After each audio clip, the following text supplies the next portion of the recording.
જો તમારું બાળક 10 મહિનાનું છે અને એને હજુ સુધી એક પણ દાંત નથી આવ્યો તો ચિંતા ન કરશો. આ વિડિયો તમારા માટે છે. બાળકોમાં બે પ્રકારના દાંત હોય છે. એક દૂધિયા દાંત એટલે કે મિલ્ક ટીથ અને બીજા કાયમી દાંત એટલે કે પરમનન્ટ ટીથ. આજે આપણે વાત કરીશું દૂધિયા દાંત વિશે.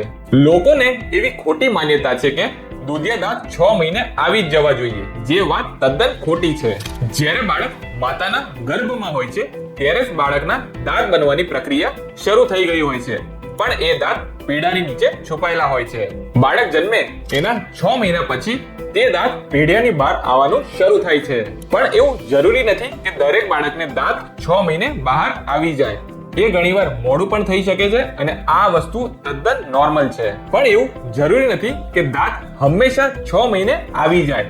તે થોડું મોડું પણ આવી શકે છે અને આ વસ્તુ ટોટલી સામાન્ય છે. જો તમારું બાળક 12 થી 14 મહિનાનું છે અને હજુ સુધી એને દાંત નથી આવ્યા તો ડોક્ટરની સલાહ જરૂરથી લો. આવી જ માહિતી માટે મને ફોલો કરો.